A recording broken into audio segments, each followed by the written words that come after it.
tinha antigamente, nos anos 90, para formar professores de ciclo 1, certo? Sim. E depois do Cefam, ela fez a graduação em letras, é que a gente se conheceu, e eu entrei uns anos antes dela, e a Só gente continuou se cruzando pelos corredores da Unesp. Não, você não entrou em 2001? 2000. Você entrou em 2000? Entrei em 2000. Ah, então foi um ano só. É. E ela entrou no doutorado antes de mim, defendeu um ano antes. Deixa eu ver se eu vejo mais alguém que está pedindo para entrar. Onde é que eu vejo isso? Bem, aí eu passo a palavra à Adriene, e ela, melhor do que ninguém que é especialista no assunto, para falar, né, das mulheres na literatura brasileira, porque tradicionalmente a gente acha que não tem mulheres escritoras, mas tem.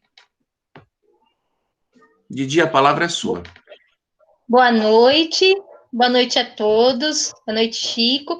É com grande satisfação que estou aqui falando com vocês hoje sobre esse tema, né?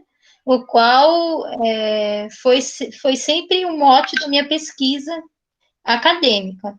E por que eu pesquisei sobre literatura de autoria feminina, né? Ou as mulheres dentro da literatura? Exatamente porque eu era uma mulher, uma menina, adolescente, que escrevia, que gostava de ler, de escrever poesia, e me deparava sempre com uma biblioteca onde a maioria dos títulos eram masculinos, certo? Você vai, qualquer um de vocês, se vocês forem numa biblioteca e olharem, vocês vão pesquisar quantos nomes de mulheres estão ali. Vocês vão reparar que são meninos. E as perguntas são: onde que estão essas mulheres? As mulheres não escreviam? Não faziam literatura?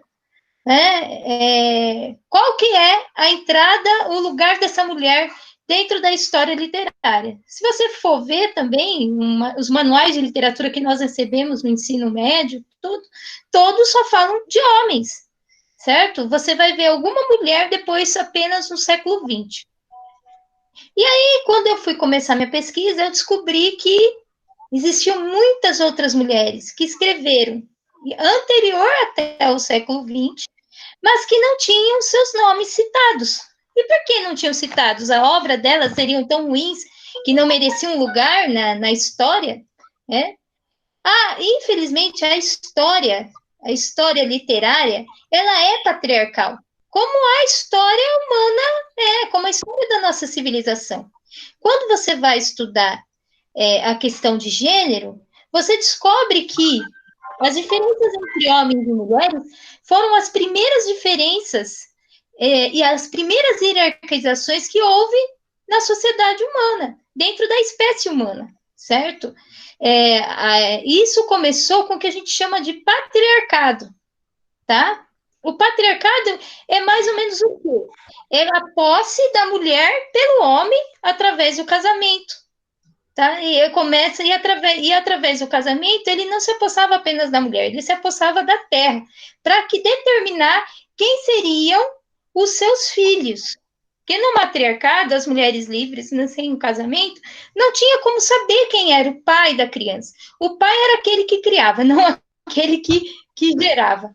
O patriarcado, ele institui a certidão paterna, né? Porque a partir do momento que a mulher ela pertence a um homem, ela só vai gerar filhos para eles.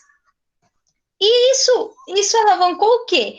Uma diferenciação na nossa espécie, acreditando que a mulher fosse mais frágil ou fosse inferior ao homem, certo? E o homem passou a ser o símbolo do quê? Passou a ser o símbolo da civilização. Ele passou a ser o símbolo da tecnologia, da razão, da ciência. A mulher que começou a ter sua função apenas ligada à função de parir e de ter filhos, ela passou a ser vista como o lugar da natureza, o lugar por excelência da natureza. Já que a mulher está mais presa ao seu corpo, porque ela gera, ela amamenta, né? É todo um processo, ela menstrua, é todo um processo orgânico que não tinha como a mulher escapar. O homem, ele artificialmente acreditou-se que ele poderia se separar da natureza e criar uma civilização artificial, tá? Nessa diferenciação entre os sexos, a partir a palavra se tornou um instrumento masculino.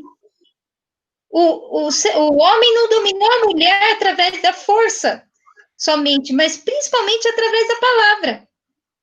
Quando ele começou a negar o acesso a essa mulher, a palavra, a sua voz, ele negou que a mulher pudesse ter voz. Por quê? Porque o lugar dela seria só dentro da casa, entendeu? O espaço privado, por excelência. E a rua, o espaço da sociedade, seria dele. A palavra, como ela é um instrumento público, e quando você escreve e você fala, você se transforma em um ato público. Ela passa a ser dominada totalmente por ele. Tá? E a cultura oral feminina, que é aquela que as mulheres falavam entre elas, as cantigas, as lendas, as histórias, as adivinhações, as receitas culinárias, essas coisas que também se faz por meio da linguagem, mas que estavam restritas ao universo da casa e o universo feminino, elas foram também colocadas num espaço inferiorizadas. Tá? Em relação à escrita, a escrita é a materialização da palavra falada. Né? Ela é a utilização de um corpo falado. O homem, ele praticamente se apossou de todos os meios de divulgação, de apropriação dessa palavra escrita. E ele passou a definir o que a mulher também seria. Quando você vai ler nos textos escritos, tanto de ciência, filosofia, política, são eles que estão definindo o que é mulher e o que é feminino. Geralmente foram eles que definiram o que seria o feminino. As mulheres não tiveram acesso e não puderam, foi negado às mulheres definir a si mesmas, certo? E o que acontecia? Quando uma mulher rompia esse selo de interdição, de proibição, quando uma mulher conseguia romper com isso, porque muitas vezes não é que elas não podiam escrever, até a educação primária era negada às mulheres. Elas, às vezes, aprendiam a ler e escrever apenas para as coisas, tarefas domésticas, certo? E as primeiras letras, depois elas eram tiradas da escola. E aí, quando as mulheres, haviam mulheres que rompiam com esse grau de interdição, o que acontecia? Essas mulheres, quando se deparavam com a escrita, elas se deparavam com um espaço que não era delas, que lhe fora negado. O que elas iriam escrever, a não ser de si mesmas? Elas precisavam definir o que seriam, o que elas seriam, o que elas estavam fazendo ali. Havia uma angústia muito grande. Eu vou escrever para me aproximar, para me assemelhar aos homens, que de repente se tornaram o parâmetro, certo? O paradigma, ou vou escrever para mostrar o que eu sou, e aquilo que eu sou também não foi definido por mim, você entendeu? Também foi definido por eles. E aí foi que nós conseguimos traçar um paralelo de que as mulheres escritoras, elas sempre estiveram na vanguarda do próprio movimento feminista. Porque falar de si mesma passou a ser um ato de resistência e passou a ser uma angústia e uma premissa da sua própria escrita. E isso é uma coisa que, por exemplo, diferencia a escrita dos homens e das mulheres. Elas tinham necessidade constante de falar de si mesmas, mas nesse sentido de definir o espaço no qual elas estavam, definir seus territórios, falar de seus corpos, falar do que definia esse feminino, certo? E também usar a escrita como instrumento de luta pela igualdade entre homens e mulheres. As mulheres escritoras foram nossas primeiras feministas, tá? Elas usaram, a escrita era um instrumento que elas tinham de luta pela igualdade e de luta, e o espaço da escrita, não só no espaço da escrita, mas em todos os setores da sociedade, certo? E falando agora um pouquinho da nossa literatura brasileira, né? Você vê, a literatura brasileira, durante séculos, nós não tínhamos um público, era formado por a nossa população praticamente analfabeta. Toda a literatura que pudéssemos escrever, ela tinha um teor muito grande da oralidade. Né? Por quê? Porque era um espaço, era onde você via que a linguagem era permitida. Não tínhamos um público leitor para ela, certo? As mulheres que escreviam, muito menos. Então, imagina, aqui dentro da literatura brasileira, quando a gente vai procurar quem é a primeira mulher que escreveu, nós temos uma dificuldade imensa de achar essa mulher, de achar como que se diz, essa pioneira, né? Quem é a pioneira na nossa literatura? Quem é a pioneira? Alguns dizem que houve uma mulher no tempo de Gregório Matos, uma freira que escrevia, chamada Joana do Maranhão, mas ninguém achou um texto dela, não há registros. O que mostra que essas mulheres que escreviam, elas não tinham o mesmo espaço de divulgação para suas obras, em nenhum aspecto. Às vezes, o que elas escreviam era guardado nas 7 chaves dentro de gavetas, colocado como algo que ninguém pudesse ver, ou que se visse, daria até vergonha para a família, por exemplo. E aí, no caso da Joana, nós não temos o texto, não conseguimos achar, então não sabemos se é mais uma lenda ou se ela existiu de verdade. Existem alguns relatos históricos que dizem da existência dela. Contudo, não temos o texto mais, né? Por isso que nós situamos como a primeira mulher a escrever na literatura brasileira como Bárbara Heliodora. E Bárbara Heliodora tem uma história incrível, porque ela não foi só uma escritora, uma poeta.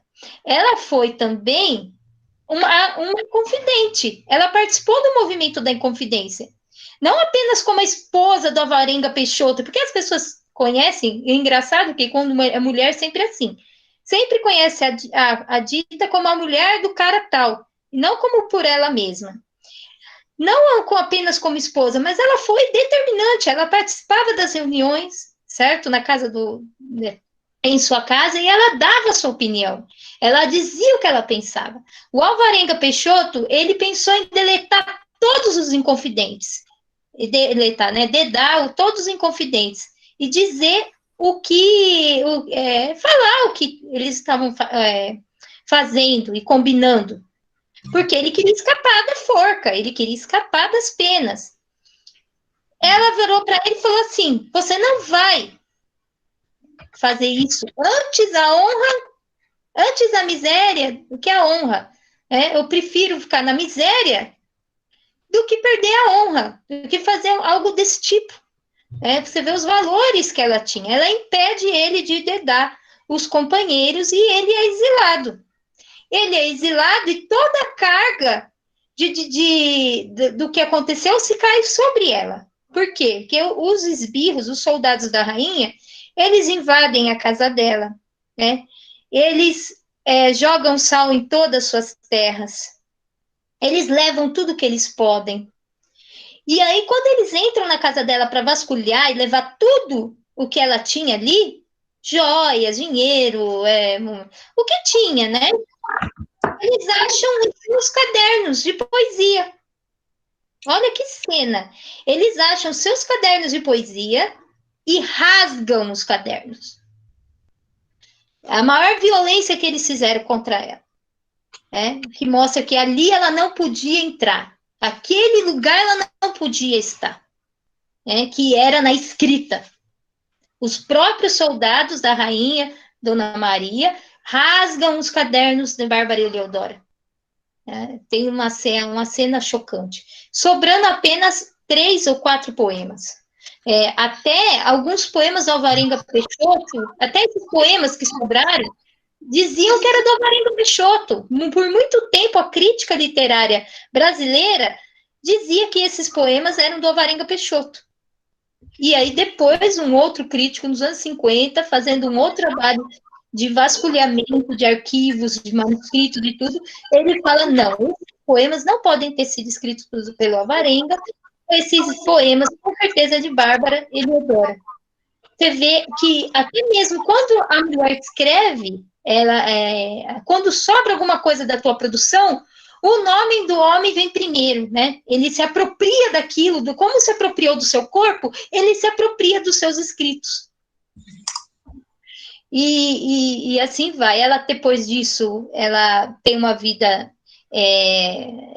dizem que ela morreu na miséria, né? Algumas lendas dizem que ela ficou louca pelas ruas de São João del Rei, que seria Ouro Preto, vagando. Outros falam que ela não perdeu tudo, né? Exatamente o que aconteceu, que ela não perdeu tudo, ela não ficou com alguma coisa. Mas ela teve uma filha depois também, com 10 anos, que morreu no acidente de cavalo. Quer dizer, a vida dela foi uma tragédia só. Só que, imagine, a gente está falando de 1700. E ela ousou escrever, né, e fazer política em 1790, por aí, 1789. Quer dizer, ela ousou numa época que as mulheres malemar chegavam, saíam da cozinha para a sala. Entendeu? Então, você vê e essa tomada, ela acaba impressionando outras duas poetas com a sua história, né? Que foi a Gabriela, que foi a Cecília Meirelles e a Henriqueta Lisboa, que acabam procurando, que as escritoras do século XX, elas têm essa coisa de procurar no passado as suas precursoras. Quem são? Porque os escritores masculinos têm isso muito, né? Tem uma autora que diz que a crítica literária é patrilinear. É como se fosse um pai que tem um filho, é um escritor que gera outro escritor, sabe? Porque todo escritor, ele gosta de puxar suas raízes e sua influência literária em outros homens. E assim forma uma linha sucessiva de pai para filho, onde as mulheres não tinham lugares. E as mulheres, e quem seriam as precursoras das mulheres, né, das escritoras? Parece que para as mulheres não teriam essas precursoras. Parece que esse lugar se tornou vazio. E aí que se há essa crítica hoje de se buscar essas escritoras que chegaram, inclusive, a publicar, escrever, produzir, mas que, de repente, foram apagadas pela história literária como um todo, tá? Então, o que a gente vê, né, nessa questão é de que a construção do cânone, aquilo que nós dizemos, o que é literatura ou não, é político, é totalmente político, social e histórico. Representam a maneira como uma sociedade vê e se comporta em determinado tempo. Não, nem muitas vezes é pela qualidade da obra, e sim pela questão de classe social, cor, raça e sexo. Tá? Não é possível que só homens brancos soubessem escrever literatura, ou soubessem o que é literatura. Tá? Isso é algo que você começa a observar quando olha o tanto de escritoras do século XIX que escreviam. Quer ver? Eu tenho um livro aqui, ó. Esse livro aqui, ó, esse são 3 volumes, tá? Ó, ele tem 800, ele tem 1000 páginas de escritoras, biografias e obras, e trecho de suas obras. Ó, vai tomar no teu cu, hein, maluco? Vai tomar no teu cu, filho da puta. Vai te fuder, hein? Vai se fuder, hein? Vai pra casa do caralho, hein? Eu te conheço nessa porra. Eu sei quem tu é nessa porra. Eu sei onde... Que é isso, menino? Não faço a menor ideia. Sai logo, filho da puta. Desculpa. É uma criança mal educada. Ó, tá vendo? Esse aqui, eu falei, gente, o que é isso? Nossa, tá vendo? Mulher incomoda falando de todas as maneiras, parece, né? Tem muitos meninos que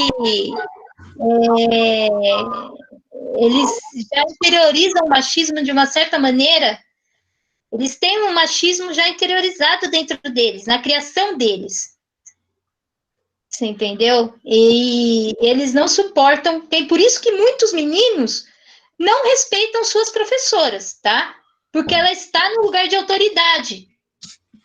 Eles não respeitam a mãe, não respeitam a professora, porque não vê a mulher como com o direito de ter autoridade, com o direito de ter voz. E isso está aí, dentro dessa história toda patriarcal. Isso é próprio da nossa história patriarcal, que negou a palavra para as mulheres, certo? Negou a palavra para as mulheres e muitos meninos têm dificuldade. Ligo para nada, sou descontrolado, eu não sou certo igual vocês, caralho. Então, é isso que acontece. Por isso Francisco, por favor, remova esse jovem. Acabei de fazer isso. Obrigada. Por isso que muitas vezes nós, professoras, quando vamos falar, quando a gente fala assim, que às vezes tem dificuldade de dar aula, porque muitos meninos não reconhecem a autoridade, a voz da mulher, a autoridade, a palavra da mulher, entendeu? É um caso como a gente passou agora, né? Bom,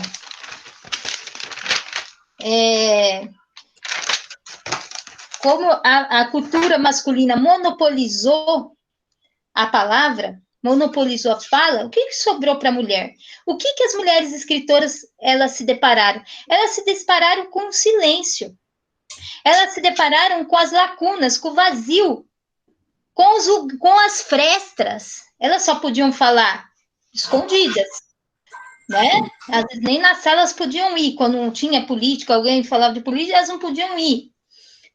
Elas se depararam com gavetas, a cozinha, com as gavetas guardando seus manuscritos, com gêneros, que engraçado, a história literária é engraçado que ela tem gêneros, ela considera como menor.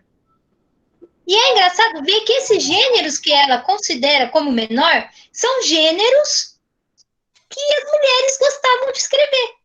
São gêneros que as mulheres mais se afeiçoavam, por exemplo, como cartas, diário, né, receita, são gêneros em que as mulheres se voltavam, ou mesmo a lírica, né, por muito tempo a própria poesia lírica era marginalizada, né, e considerada como menor. É fundamental perceber que a partir do romantismo, dá uma virada, uma guinada, inclusive, em relação à visão que se tinha das mulheres. Porque tudo aquilo que era visto como negativo pela sociedade, inferiorizado, eram exatamente polaridades tidas como femininas. Como a fantasia, a loucura, a imaginação, a emoção, o sentimento, temas como a lua, a noite, a morte, eram coisas que eram vistas como femininas, eram tidas como adjetivadas como femininas, algo que era característico da mulher, tanto é que até hoje a gente pensa assim que as mulheres são mais emotivas, não é? As mulheres são mais choronas, mais tristes, mais melancólicas. E é exatamente no romantismo que essas categorias femininas são valorizadas. Elas retornam, essas categorias retornam para a sociedade, essas polaridades, como algo que se tem que se dar valor, como algo importante para a escrita, como algo interessante para descobrir o aspecto humano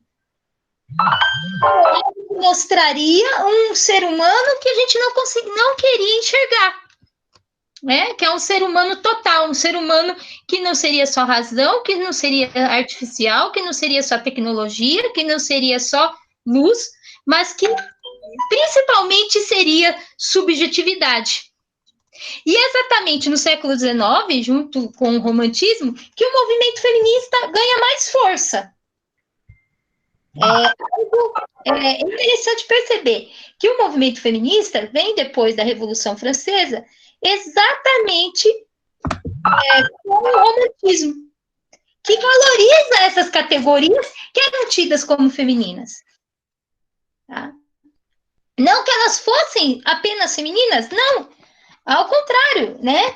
Mas eram categorias que foram alocadas às mulheres, né? Como a natureza, a questão do selvagem, da infância, do corpo, e que por isso eram inferiorizadas, eram colocadas como menores, como aspectos humanos menores, mas que a própria filosofia e os próprios românticos mostravam que, sem elas, você não conseguiria definir o que seria o homem, o que seria o humano. Você entendeu? Que o ser humano não seria esse ser apenas da razão ou da mente, tá? A própria noção de mente começou a ser questionada, porque a mente, ela está dentro de uma cabeça, que faz parte dentro de um corpo. Então, a mente também é corpo. Não tem como separar, certo? As escritoras, elas se beneficiaram disso e também lutaram por isso. Além de falar, de colocar no papel, tá? Que sobre a questão dos direitos das diferenças entre homens e mulheres. Uma coisa interessante a perceber é de que na prosa parece que as mulheres elas tinham mais liberdade para escrever. Na prosa. Na prosa, elas conseguiam colocar com mais veemência essas questões de direito entre homens e mulheres e tal, colocar essas questões políticas. Mas na poesia, elas já eram mais oprimidas ainda. Na própria poesia, embora a lírica era vista como uma linguagem feminina, as mulheres que escreviam, elas tinham o direito de escrever desde que escrevessem sobre temas e motes que fossem femininos, certo? Elas poderiam escrever desde que sua escrita fosse doce e frágil, desde que sua escrita se refletisse exatamente o que a sociedade esperava delas no seu comportamento. Elas não poderiam, por exemplo, escrever uma poesia, imagina, sobre política, guerras, sei lá, doenças. A poesia delas tinha que falar de noite, lua, mar, sol, espírito e tal. Elas tinham que ser doce. Mas também falar disso de uma maneira doce, terna, carinhosa, meiga na poesia. A mesma maneira como os homens esperavam que suas esposas fossem. Então, a poesia sofreu muito mais. As mulheres poetas, se for ver, elas sofreram uma opressão maior ainda do que as mulheres escritoras de prosa. Porque ali a vistoria, a vigilância era maior. Né? Os temas, até a palavra poeta, poetisa, existe uma formação aí do feminino que é uma formação jacosa, que é uma formação que diminui a mulher como poeta. O Isa, nesse sentido, ele não é uma formação natural do feminino de poeta. Tá? Ele tem na sua origem uma diminuição da palavra do gênero. A poetisa é poetizinha. Não é aquela poeta, é poetizinha, entendeu? É menor. Né? Eles esperavam que as mulheres compossem versos para agradar, para ser útil, para ser bonitinha. Que elas fossem nos salões da sociedade, recitassem os versinhos para agradar os homens. não para escrever com o corpo, visceralmente com o corpo, entendeu? Escrever sobre si, escrever com todo o seu corpo, isso não, tá? Elas tinham que agradar, principalmente nos versos. Tá? Então, você vê que a liberdade temática dos poemas das mulheres demoraram. Essa liberdade temática, elas foram atingir apenas no século XX. Embora não significa que as nossas poetas, as que nós estamos falando aqui, que escreveram muitas vezes com os temas e motes permitidos pela sociedade patriarcal, que elas fossem submissas na escrita. Não, ao contrário. O que nós percebemos é que as mulheres que sobressaíram na escrita, que sobressaíram nas suas poesias, elas, apesar de, entre aspas, escreverem com os motes permitidos, né, que era falar de coisas tristes, melancólicas, né, elas escreveram de maneira a subverter essa ordem, de alguma maneira. Por quê?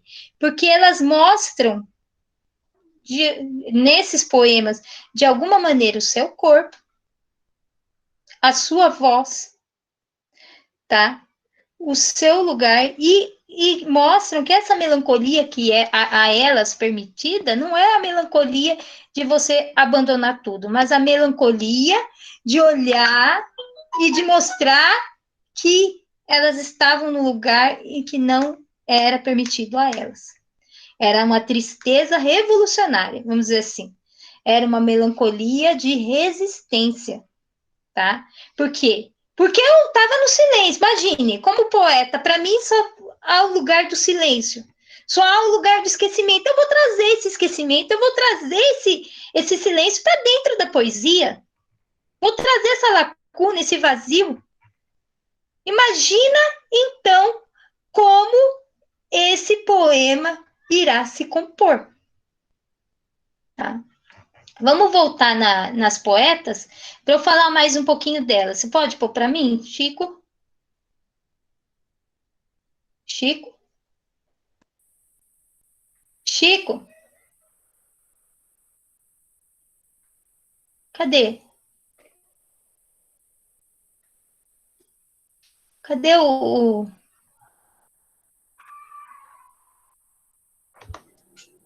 Ah, tá. Já abri. Ah, Já tá. abri. Respondeu? Eu falei, Não, será eu que só ele tá... fechei o meu áudio para não criar mais eco. Tá. Ó, vamos falar de Nízia Silveira, por exemplo. Nízia Floresta, por exemplo. A Nízia Floresta, cadê ela? Não consigo baixar. Você baixa? Eu não consigo abaixar aqui. A Nízia... Ah, sei que tá baixando para mim? Tá. A Nízia Floresta, ela é do século XIX, metade do século XIX, tá? Uma mulher cultíssima, intelectual, que escreve, que faz uma adaptação de um livro clássico do feminismo, um dos nossos primeiros livros feministas da história, que é da Mary Wollstonecraft, que é a mãe da Mary Shelley. Ela traduz e adapta para a realidade brasileira o direito das mulheres e a injustiça dos homens. E ela funda uma escola no Rio de Janeiro para meninas, onde ao invés de só ensinar bordar, costurar, cozinhar, que era o que as mulheres iam para a escola para aprender isso. Queira ou não, era engraçado. Tinha escolas que ensinavam as prendas domésticas. Primeiro, algumas coisas eu alfabetizava ali, e prendas domésticas. Às vezes ensinava piano também, porque uma boa moça tinha que também saber tocar piano. Mas só tocar, fazer música, não. E aí a Nízia, ela subverte isso, porque ela faz uma escola onde as mulheres iriam aprender línguas, literatura, astronomia, quer dizer, uma escola para meninas que ensinava ciência. Em pleno século XIX, no Brasil, no segundo reinado. Isso, uma autora do Frankenstein, isso aí, Stênio. E aí, ela era uma mulher que tinha contato com diversos escritores da Europa, que muitos nossos escritores não tinham. Ela tinha contato com Darwin, ela tinha contato com Augusto Comte, com Alexandre Dumas. Poxa, ela não aguentou esse país, vamos dizer assim, que ela não suportou esse país e foi embora, porque eu imagino que deveria ser difícil para uma mulher ser intelectual hoje. Imagina no século XIX, no Brasil, que 90% mata e escravos, e 90% da população escrava, e um povo, uma elite atrasada, colonial, feudal. Ela não suportou, né? Foi embora para a Europa, e lá ela publicou livros em francês, italiano e inglês. Ela publicou em 3 línguas, livros lá que ela fez, e que tem alguns que até hoje não tem tradução para o português. Mas o que é interessante é que ela fez um poema, além dela ser essa figura espetacular, né? Ela fez um poema chamado Lágrima de um Caetê. Não é só um poema, né? Quase um poema épico. É um poema indianista, mas é diferente do poema indianista, por exemplo, do Gonçalves Dias. Por que é diferente? Porque ali não coloca o índio numa figura idealizada, como um cavaleiro medieval, certo? Como um cavaleiro que, nossa, é como um cara, um guerreiro. Ela não tem essa idealização total do índio, não. Ela coloca a colonização como algo abjeto e coloca o índio, a voz do índio, dentro do poema, lamentando esta colonização e falando do que fizeram com ele. Quer dizer, é um poema de denúncia. É um poema que serve para os dias de hoje, para tudo aquilo que está acontecendo com os índios, que ainda assim nossa civilização ainda está tentando exterminar as civilizações indígenas. E a Nízia Floresta, ela dá voz para esse índio nessa situação, entendeu? Como, entre aspas, vencido, mas ela coloca a voz dele e mostra que essa questão não é tão assim idealizada, que esse índio não é tão cavaleiro assim, porque essa colonização não foi tão bonita também, porque a gente idealizava o índio, esse indianismo idealizava o índio, por quê? Porque também não queria falar que esse encontro entre brancos e índios não foi poético, não foi um encontro tão bonito assim. Para formar uma civilização mágica, que teve um lindo romance, como, por exemplo, José de Alencar coloca. Não. Se você falar que você mostrar a colonização como ela foi realmente, não tem como você idealizar esse encontro. Então, ela faz um poema extremamente elaborado, tá? Enorme, tem descrição do ambiente, né? Passa a descrição sobre a Revolução Praieira, lá na Paraíba, que ela é da Paraíba. E tem a questão do conflito ali, que ela coloca muito bem, depois ela põe a voz do índio, e o poema fica belíssimo. Aí você vê, uma mulher como essa, com uma posição intelectual, uma importância intelectual grande, histórica, tem uma produção elaborada, bem feita. Por que essa mulher não é estudada no nosso curso de literatura? Por que essa mulher não é estudada nos nossos manuais? Não tem o nome dela, você já viu? Eu nunca vi nos nossos livros didáticos. Por que ela não é colocada, o seu poema, dentro da concepção, dentro desse quadro indianista, por exemplo? Qual que é a razão? Porque os críticos, eles dizem o quê? Que eles selecionam o poema, eles selecionam os escritores através das qualidades intrínsecas da obra e do valor histórico do escritor. Porque, às vezes, nem sempre aquele escritor que a gente ouve ou vê dentro dos manuais da literatura é um cara tão bom assim, né? Ou nos agrada, sei lá, né? Mas às vezes ele está lá por uma questão histórica também, Mas elas não são nem citadas. E aí você enxerga aonde que está o patriarcado fazendo seu couro, né? Bom, Nízia, vale a pena ler o poema dela, tá? É uma aula e parece que ela está falando, se você conseguir transpor o poema dela para a nossa realidade, para a realidade indígena hoje, você vai falar, nossa, que profético. Não, é porque foram 500 anos assim mesmo, por isso. Mas o que fizeram com ela, a ponto de 100 anos, 100 e poucos anos, sem falar no nome dela, é algo, né, chega a ser nojento. A outra escritora aqui que eu coloquei é a Júlia, tem a Alta de Souza, tem a Júlia da Costa. A Júlia da Costa foi uma catarinense, também da mesma época da Nízia, mas que teve uma vida extremamente trágica, tá? Porque ela teve uma vida extremamente trágica e ela mostra exatamente o que se torna a vida das mulheres, como é difícil ser mulher. Ela foi casada, né? Casaram ela novinha com um cara 30 anos mais velho, qual ela não gostava. Ela não tinha nenhuma afeição com o velho. Mas o cara era fazendeiro. E a mulher era sinônimo de compra, né? De troca. Era um objeto de troca entre famílias, né? Era um objeto de troca entre famílias.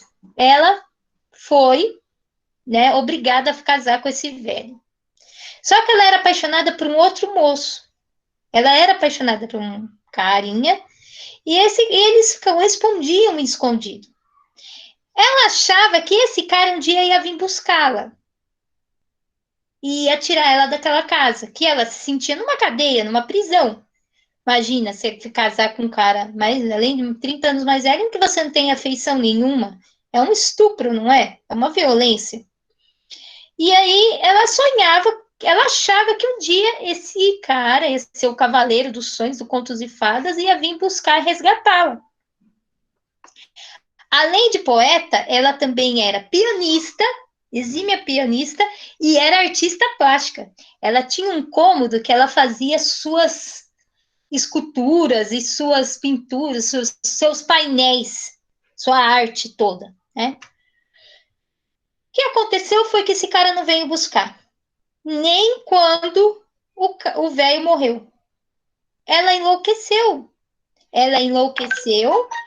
e ficou morando numa casa. A casa sobrou fazenda, tudo. Ela não teve dificuldade financeira, mas ela enlouqueceu e ficou nessa casa morando louca por uns 30 anos a mais.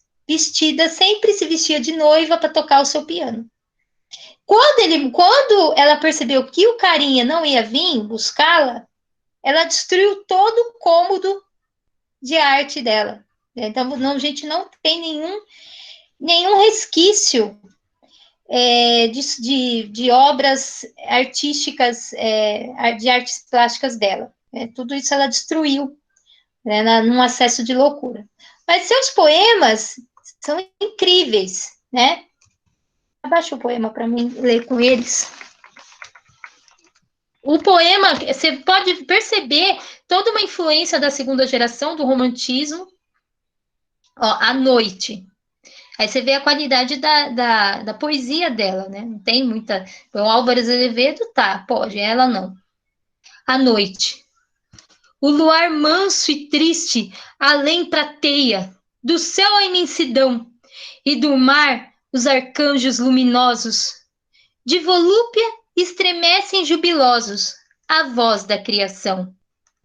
Correm mansas, ó, nessa primeira estrofe, você vê que tem a figura do luar, a tristeza, são todos temas românticos, né? A questão do luar, o céu, a imensidão, todas palavras, um vocabulário que você vai encontrar em qualquer escritor romântico. Correm mansas as brisas perfumadas, cantando seus amores, e do cimo azulado da colina surge triste uma fada peregrina, toucada de esplendores. das neblinas não trajam as brancas vestes. É triste o seu sorrir, mas no manto, que é negro e roçangante, traz 1000 gotas de luz de um mundo errante que fala do porvir. É ela, meu Deus, a doce amiga que eu vejo à beira-mar, quando ao longe as estrelas maviosas, 1000 centelhas se desferem luminosas, eu vejo a despontar. Desce, ó noite gentil, ó casta filha da mórbida saudade, vem beijar-me o silêncio. O vento geme, suspira a imensidade. Já não cantam as aves nem os ecos, modulam mais sequer, mas minha alma ainda beijar as mortas folhas que alastram o vergel. Quer dizer, você começa a perceber temas, situações, você vê, aqui ela está falando da morte, né? Ela está falando da morte como se essa morte fosse uma fada. Essa idealização da morte, essa questão platônica, é própria da segunda geração romântica, né? Você vê toda aqui a questão do trabalho com os acentos, o acento com a pontuação, né? A exclamação era muito usada também pelos românticos, as reticências para dar esse tom de respiração, porque eram poemas também escritos para ser falados, para ser declamados, né? Todo o trabalho que ela fez aqui, você vê. Vem, ó anjo orvalho, doce amiga, de plácida harmonia, a morte como amiga, como algum ser, uma entidade que aparece e vem para tirar o ser humano de uma sociedade hipócrita, era algo que os românticos sonhavam mesmo, eles idealizavam esse momento, inclusive da própria morte, que me inspiram ainda longes cantos nas harpas da poesia. Quer dizer, a Rosângela falou que ela é apaixonada pela segunda geração romântica. Eu sou apaixonada pelo romantismo como um todo, né? Eles começaram quase tudo o que a gente entende por literatura hoje, né? E você vê que ela termina falando a própria poesia. Então, tem uma metalinguagem nesse poema também, né? Você vê como ela trabalha as rimas, né?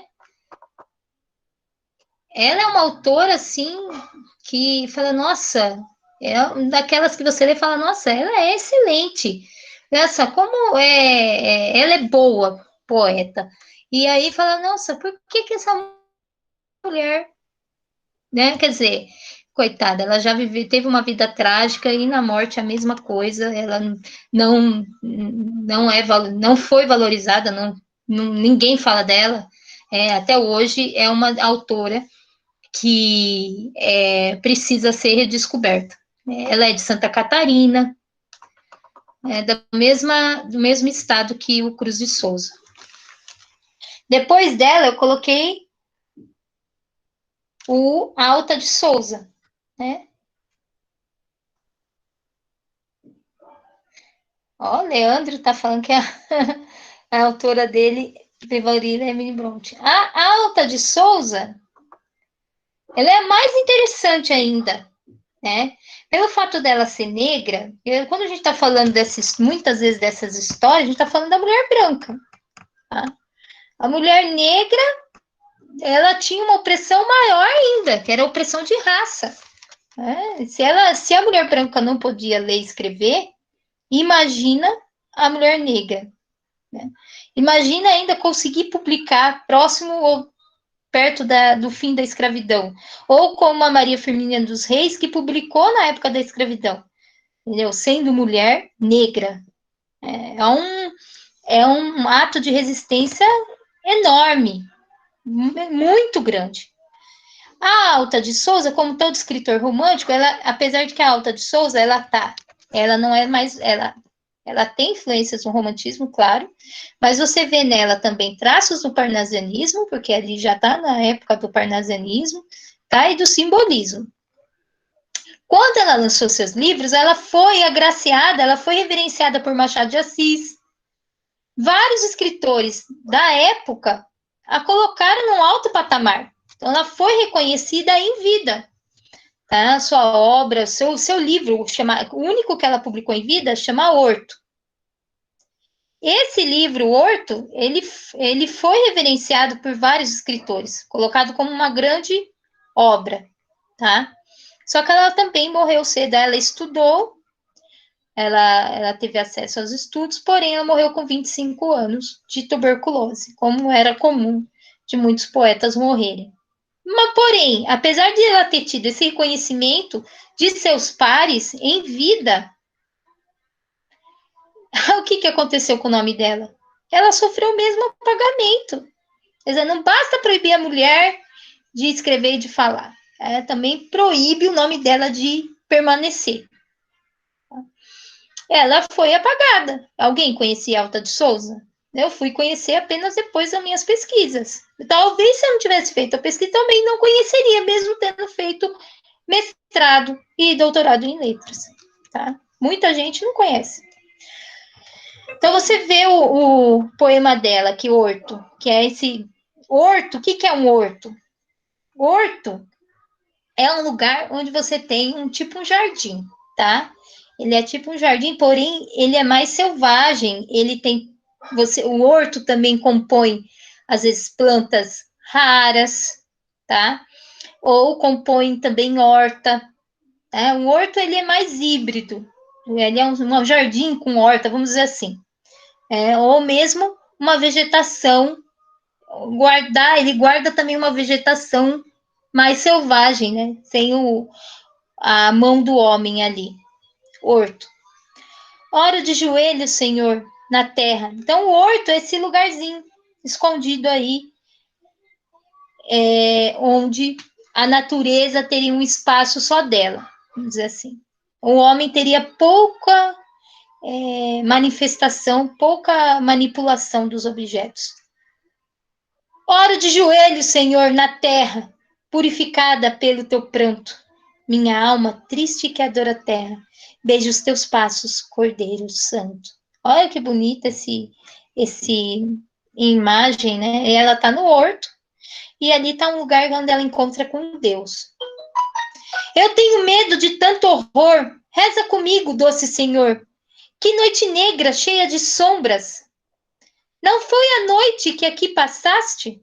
Era interessante, porque os românticos, eles tinham muito com essa questão da noite, da solidão, né, que a noite traz. A noite traria os aspectos mais profundos do ser humano, traria os aspectos mais interiores, os aspectos mais nebulosos, mais escondidos, né? Seria a imensidão do nosso inconsciente, aquilo que a gente não consegue determinar. E isso passava também principalmente, e isso para as mulheres era algo muito mais latente, tá? Às vezes elas só tinham a noite para poder escrever. De dia tinha o trabalho doméstico, cuidar dos filhos, às vezes tinha que fazer o papel, vamos dizer assim, de dia elas tinham que fazer aquele papel servil. E à noite, na madrugada, é que elas poderiam ser elas mesmas. Ó noite imensa, por que me assombras? Tu que nas trevas me sepultaste? Jesus amado, reza comigo, afaste a noite, divino amigo. Eu disse, e as sombras se dissiparam. Jesus descia sobre o meu horto. Estrelas lindas no céu brilharam, voltou-me o riso, já quase morto. Nossa, a melancolia dela é latente aqui. Ó, algo que eu vou falar, que é uma característica que nós verificamos muito na poesia de autoria feminina, são as imagens do corpo, tá? O corpo é totalmente presente. E às vezes o corpo decepado, o corpo em pedaços, o corpo fragmentado, né? Elas, imagine, tentando se redescobrir, tentando se definir quem são e como são, o corpo passa por isso, a definição. Porque é o que nos diferencia, principalmente entre homens e mulheres, é o corpo. Né? E por trás daquela caneta, por trás do caneta tinteiro, daquilo que escreve, existe um corpo. Tá? Esse corpo, ele vai se manifestar na escrita. E aqui você vê várias imagens onde você vê esse corpo. Boca, ó. Então, há uma corporização das imagens. É uma corporização das cenas.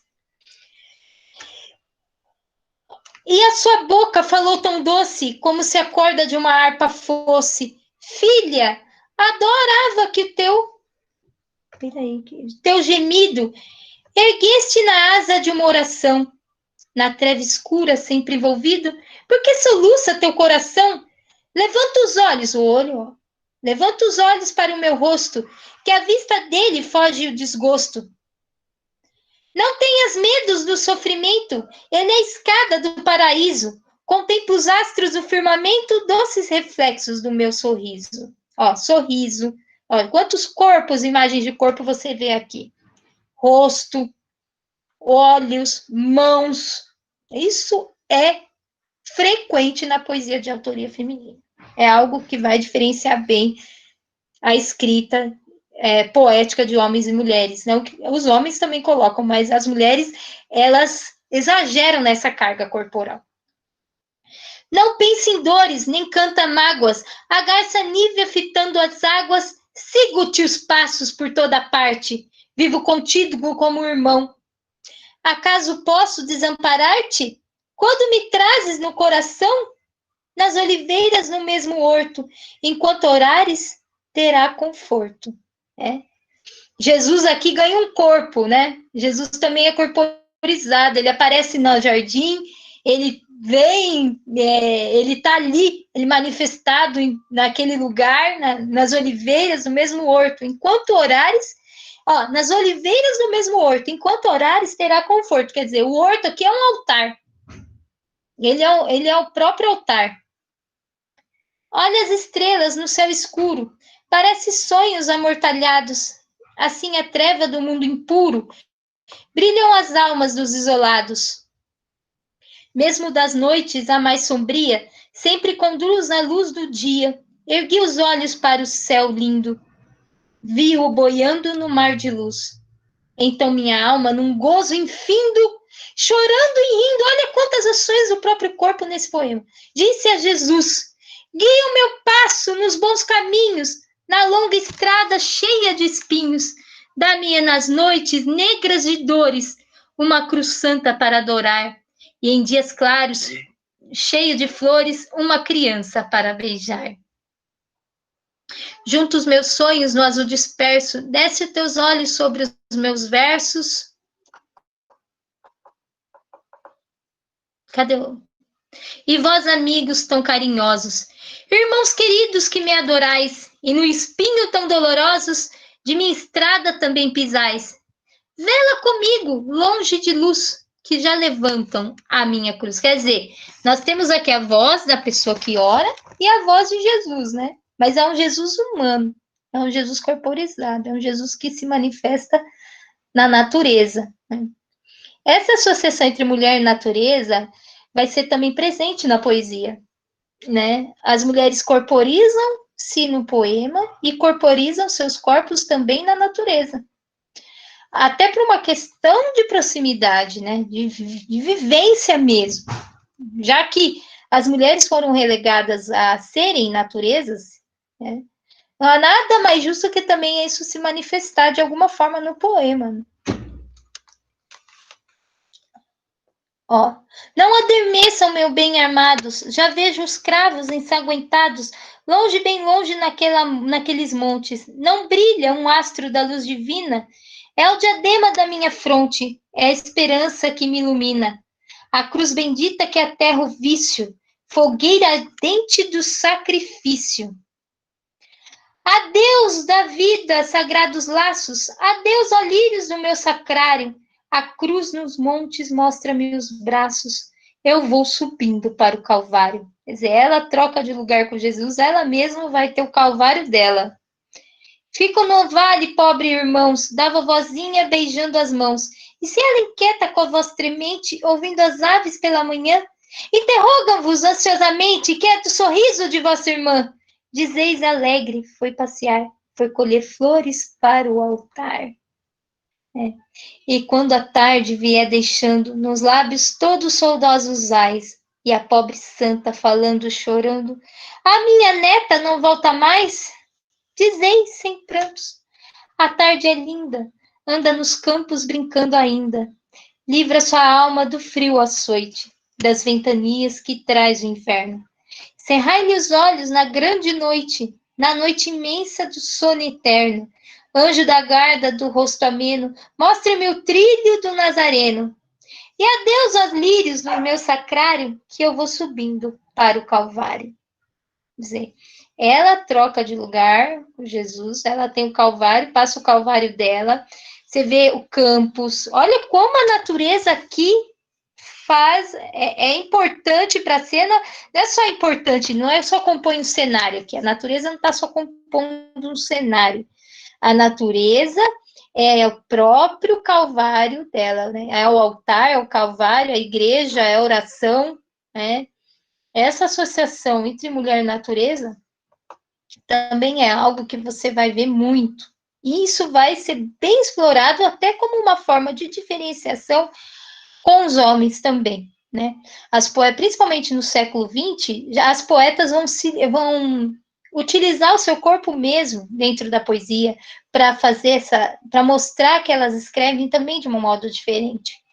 Elas não vão ter mais vergonha de falar de amamentação, do seio, do útero, da vagina, você entendeu? Elas vão olhar para elas e vão colocar isso de uma forma mais explícita ainda na poesia do século XX. E de dizer que a natureza, e de se associar aos animais, a cadela que pare, a onça que amamenta, você entendeu?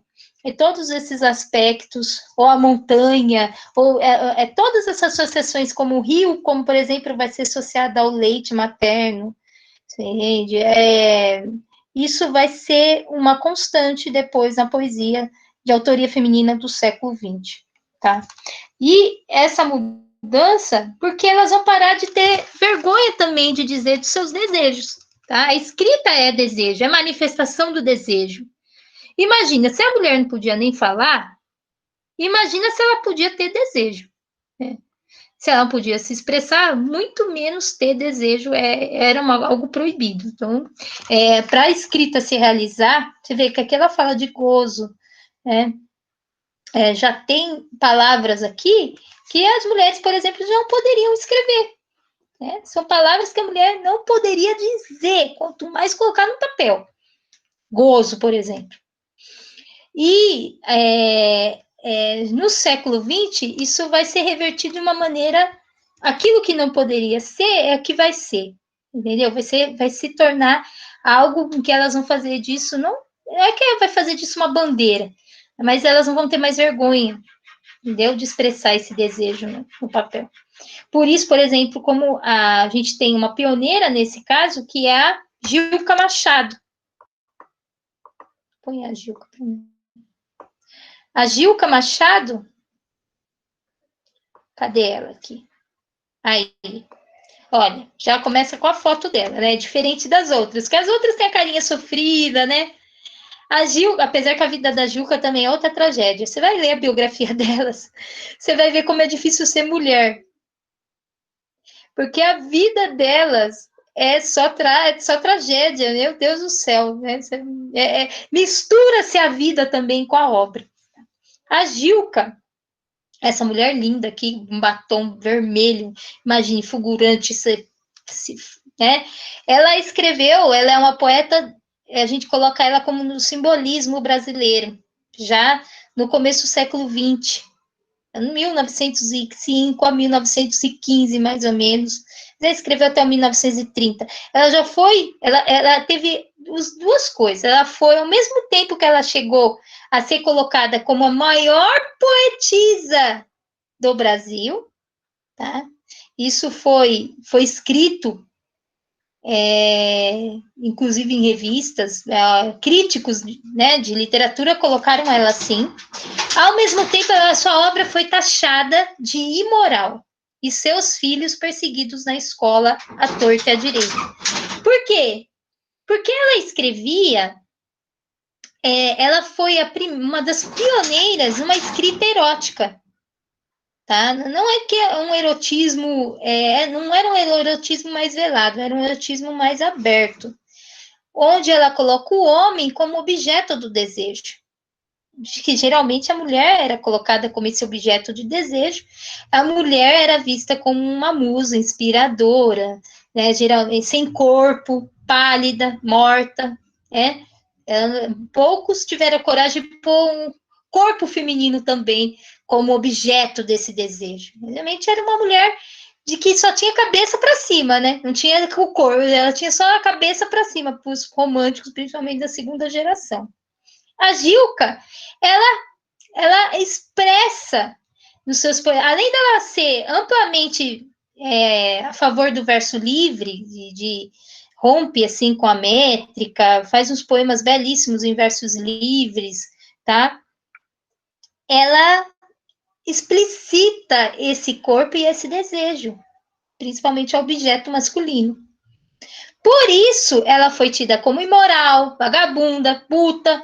Ela foi tida como tudo, você entendeu? Ela foi ridicularizada. E a partir disso, a vida dela ela passou por vários apertos financeiros. Ela chegou a trabalhar de empregada doméstica, né? Não empregada doméstica, não, de limpeza numa estação de trem, tal. Teve uma vida depois bem difícil por conta daquilo que ela escrevia. E que eles achavam que uma mulher não tinha direito de escrever, ou não podia escrever, principalmente na poesia. Tá? Então, a poesia dela, a obra dela tem 3 livros, os livros dela chamam Mulher Nua, Meu Glorioso Pecado. Às vezes, para nós, hoje, parece falar assim, gente, não é possível que condenaram essa mulher por isso. Porque às vezes ela está descrevendo os lábios do homem, o olho, ela não está descrevendo pênis de cara, vamos falar a palavra certa. Não, ela está falando dos lábios, das mãos. Você entende? Isso já era pecado, vamos dizer assim, escrever sobre isso. Ela está falando dos olhos, está falando do dorso, coisas assim.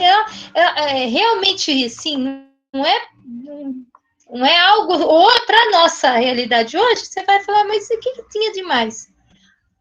Porém, para a época dela, foi uma afronta.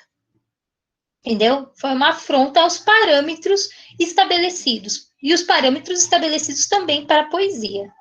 Quer ver esse poema dela? Abaixa para mim. Ô, Didi, se você emite fazer uma introdução, é porque na sociedade machista nossa, o homem jamais aceitou ser objeto de desejo. É verdade. É verdade. Não aceita as exemplos. Se não de uma mulher, na escala do gênero, nem dela e nem de quem está abaixo dela. Sim, isso é verdade. É difícil. Você falou algo interessante. Gente, se vocês quiserem se manifestar aí, pode falar, tá? Esboço. Teus lábios inquietos pelo meu corpo acendiam astros. Ó. E no corpo da mata, olha o corpo metamorfoseado na natureza, né? Transportado esse corpo para a natureza. Elas faziam isso também para tirar a carga, tirar um pouco a carga erotizante de cima delas, da autoria delas. Jogar o corpo para a natureza é uma forma, além de ser uma metáfora muito bonita, muito bela, é uma forma de você amenizar esse teor erótico. Então, e no corpo da mata, os pirilampos. De quando em quando insinuavam fosforescentes carícias. E o corpo do silêncio estremecia, chocoalhava com os guizos do cri-cri osculante, dos grilos que imitavam a música da tua boca, quer dizer, os grilos imitavam a música da boca do ser amado. E no corpo da noite, as estrelas cantavam com a voz trêmula e rútila dos teus beijos. Quer dizer, é uma cena amorosa que ela coloca como metáfora toda na natureza, tá? E imagina, ela tá falando, ela como mulher falando para um homem, né? Falando esse esboço aqui é o corpo masculino. Então, por isso aqui, ela foi ridicularizada, humilhada, seus filhos perseguidos, sofreu barbaridade essa mulher, tá? Os filhos dela ouviam coisas dela assim, ela era para a sociedade, ela era puta, entendeu? Ela não era poeta escrever isso. Então, depois ela teve uma vida bem difícil mesmo. E é interessante que ela pôs o nome da filha de Eros.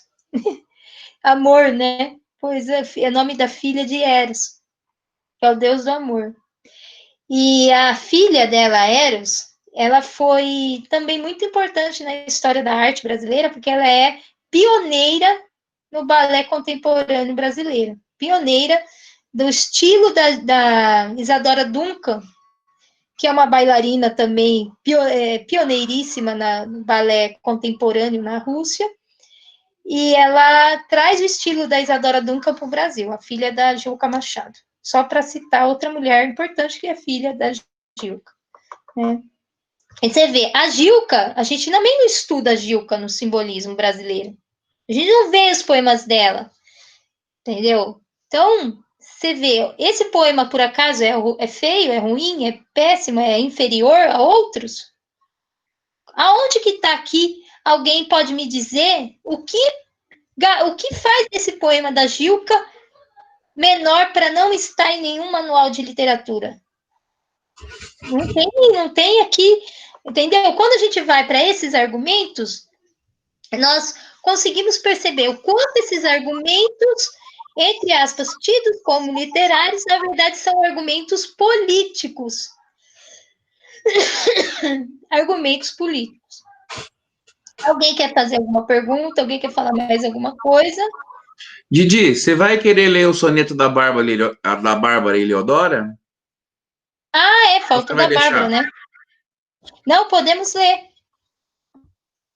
Podemos ler, que eu falei dela no início e não li. Alguém tem alguma coisa? Deixa eu ver aqui as mensagens. No chat eu não olhei nada aqui do chat.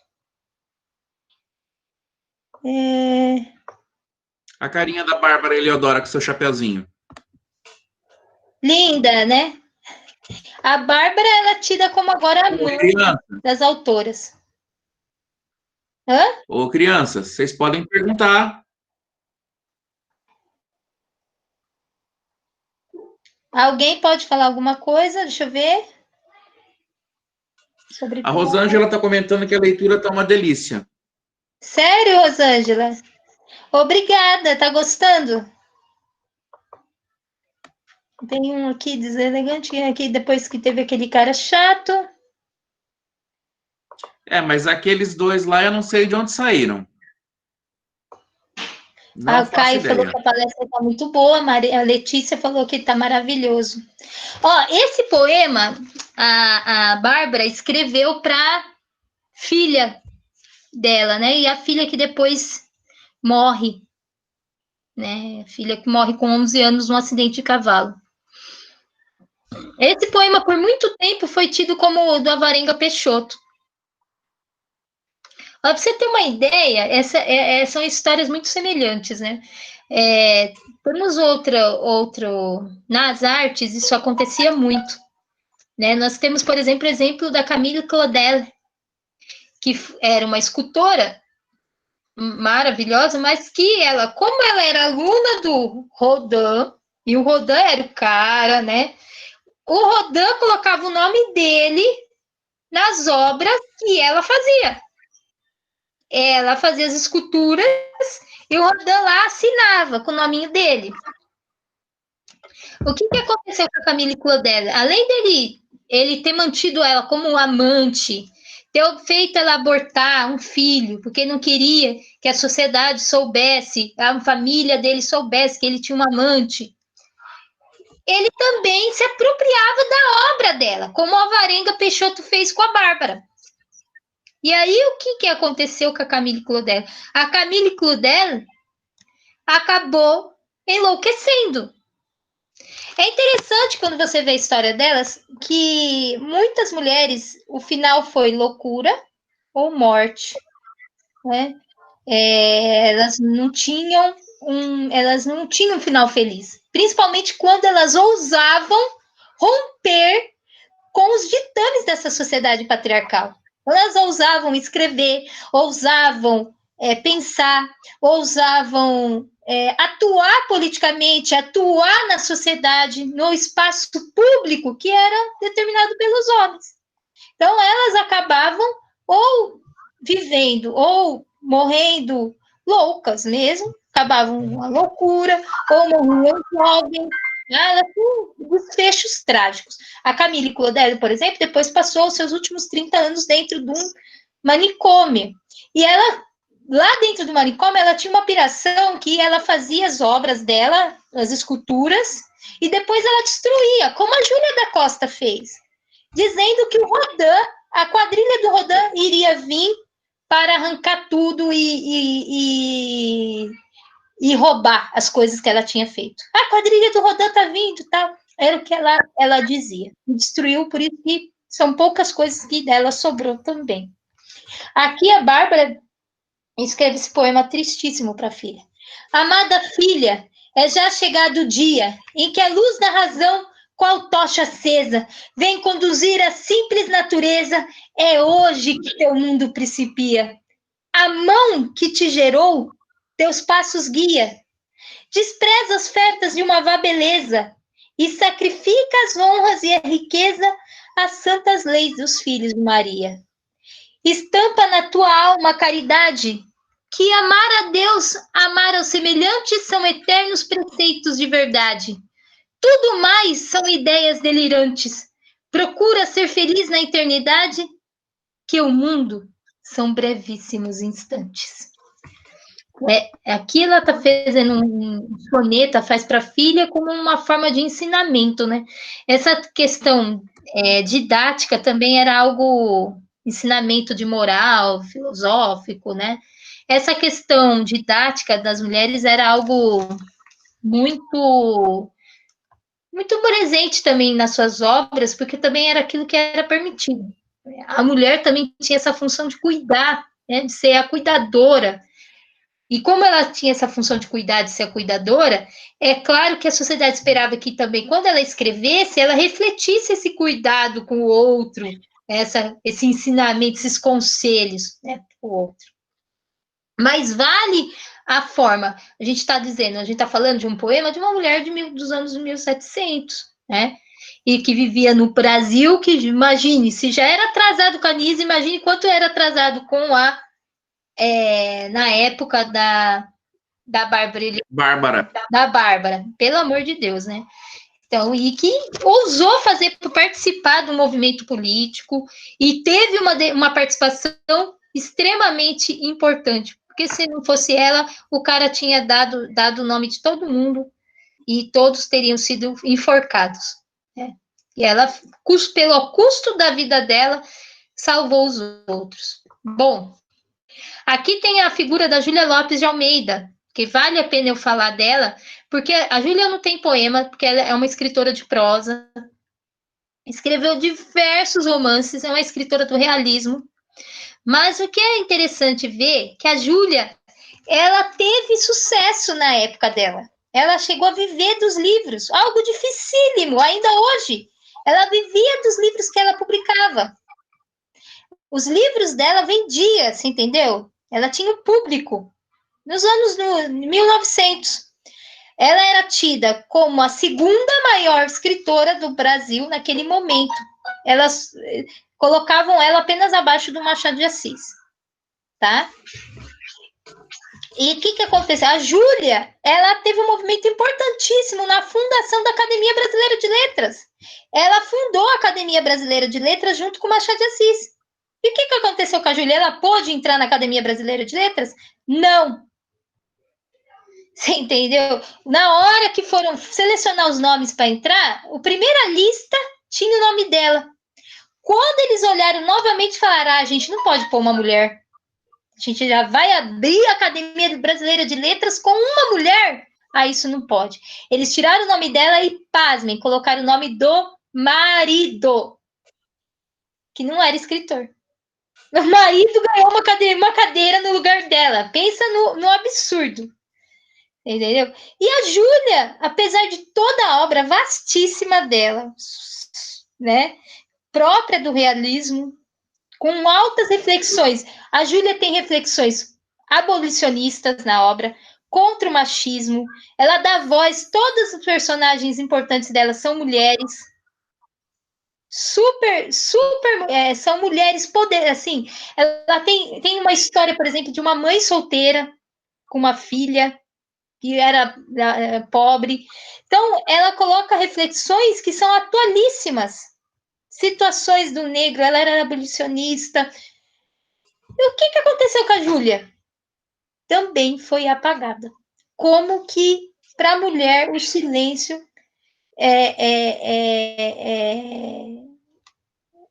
colocado não só antes de produzir a obra, como depois, com o seu nome. Porque a Júlia Lopes de Almeida, ela ficou no ostracismo, no deserto, no silêncio, no esquecimento, até a década de 2000, por exemplo. Acho que só uns 10 anos daqui, desde quando que estão colocando ela agora no vestibular da Unicamp, acho que faz uns 5 anos.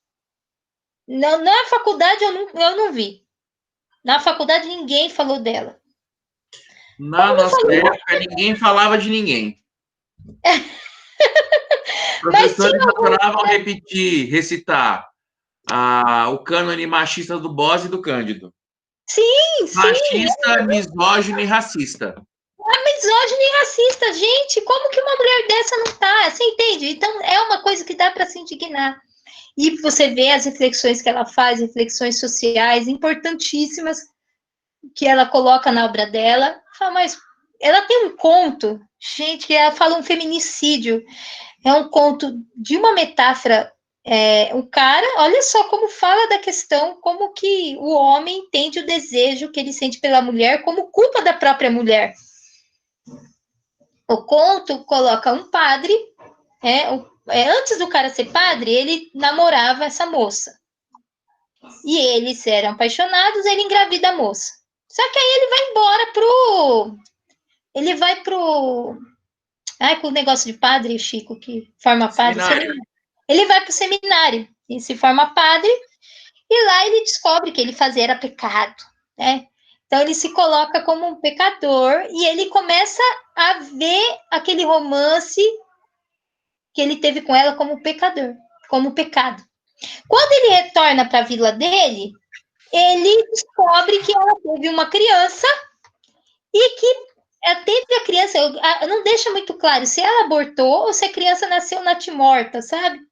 Mas, pelo jeito, se ela abortou, foi bem tarde, porque a criança já estava inteira, assim, já era uma criança, não era só um feto. E ela enterra com as próprias mãos a criança, pra você ter uma ideia. Ele vai atrás e ele descobre o corpinho lá do bebê, que era filho dele, e ele começa a culpar aquela mulher por tudo isso que tinha acontecido, pelo pecado dele, pela criança morta, por tudo. O que ele faz no final do conto? Eu dando spoiler. Ô, Didi, a Letícia Floriano está fazendo uma pergunta aqui no chat para você. Eu vou ler a pergunta. Quando o chat abrir. Didi, como você sente a opressão machista nos dias de hoje, sendo uma escritora e poetisa? Olha, você quer... Depois vocês...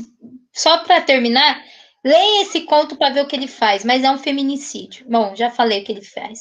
Ela narra isso, você vê como a violência contra a mulher também está inscrito nesses textos, escrito por mulheres. Bom, dentro da literatura, você quer saber ou em toda a sociedade, Letícia? Na própria literatura hoje ou na sociedade? Estou aguardando ela se manifestar. Se for na sociedade, bom, nossa sociedade ainda continua. Nós nos sentimos muito superiores ao passado, né? E essa ar de superioridade ao passado é o nosso erro. Porque Ela está perguntando na sociedade. na sociedade. Então, nós achamos que somos melhores que o passado, que nós evoluímos. Mas quando a gente vai a fundo nas coisas, a gente descobre que não evoluiu tanto assim. Apesar de eu estar aqui falando com vocês, e poder falar e dar essa palestra, a gente tem muito ainda para superar. A violência doméstica, por exemplo, ela é um mal. Você mata, acho que a cada 2 horas uma mulher no Brasil. Ela é um vírus, entendeu? Mata tanto quanto o corona aí, a gente não vê, a gente não enxerga, né?